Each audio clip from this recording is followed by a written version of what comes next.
नाज़रीन, आज इस वीडियो में हम आपको दुनिया के 7 मुक़द्दस तरीन पौधों के बारे में बताने जा रहे हैं जो मुख्तलिफ अक़वाम, मज़ाहिब और सकाफ़तों में खुशबख्ती की अलामत समझे जाते हैं, क्योंकि ये भी एक हकीकत है कि बहुत सी मजहबी रिवायात में पौधों को रूहानी अलामत, शफा याबी, कुव्वत बख्शी और बाज़ औक़ात खुदाई ताल्लुक़ के तौर पर भी देखा जाता है। इन मुक़द्दस पौधों में क्या खसूसियात हैं? क्या ये पौधे लोगों की ज़िंदगी में माजी की तरह आज भी अहमियत के हामिल हैं? इनका एहतराम कौन लोग करते हैं और सबसे बढ़कर कि इनका एहतराम आखिर किया ही क्यों जाता है? सबसे पहले हम बात करेंगे कमल के फूल की। नाज़रीन, मशरिकी रूहानियत का इल्म रखने वाले लोग जानते हैं कि कमल का फूल कई मुआनी और बयानियों की परतें ज़ाहिर करता है। हिंदुओं के लिए कमल का फूल खूबसूरत ज़िंदगी और पैदावार और बुद्धों के नज़दीक ये पाकीज़गी की अलामत समझा जाता है। कमल का पौधा कीचड़ में उगता है। अगरचे इसकी जड़ें कीचड़ में होती हैं, लेकिन कमल का फूल पानी के ऊपर तैरता दिखाई देता है।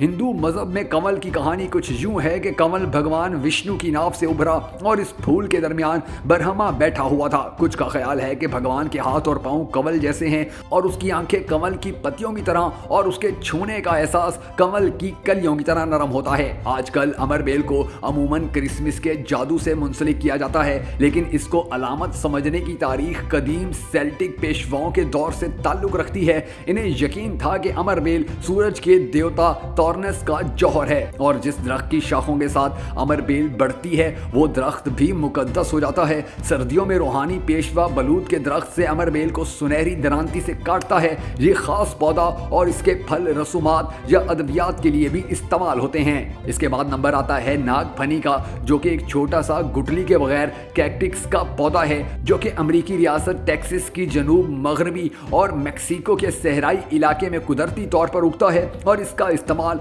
मकामी अफराद रूहानी मकासद के लिए करते हैं। शुमाली अमेरिका के मकामी कबाइलियों का एतकाद है कि यह मुकद्दस पौधा खुदा के साथ राब्ते में मददगार साबित होता है और यही वजह है कि वहाँ इसका इस्तेमाल दुआया तकरीबात में किया जाता है। रूहानी ताकतों के लिए सिर्फ मकामी कबाइल ही इसका इस्तेमाल नहीं करते, बल्कि 1950 की दहाई से फनकार, मौसीकार और मुसन्निफीन भी इसका इस्तेमाल करते रहे हैं। तुलसी के बारे में मिलता है कि हिंदू मजहब के मुताबिक देवी वृंदा ने भगवान कृष्णा और इसके पैरोकारों की खिदमत करते हुए वृंदावन की मुकद्दस ज़मीन की हिफाजत की थी। अगरचा ये देवी इंसानी शक्ल में थी, लेकिन कदीम तहरीरों के मुताबिक कृष्णा ने बजाते खुद उन्हें तुलसी का पौधा बनने का कहा था, जिसकी वजह से अब तुलसी मुकद्दस कहलाती है। दुनिया भर में लाखों की तादाद में हिंदू अपने घरों और मंदिरों में तुलसी की पूजा करते हैं। इसी तरह सनोबर की एक किस्म यऊ सदाबहार दरख्त है, जिसे तौलीदी और अब्दी जिंदगी की अलामत समझा जाता है। इसकी वजह यह है कि इस दरख्त की शाखें झुककर दोबारा ज़मीन में दाखिल हो जाती हैं और उनसे नए तने जन्म लेते हैं।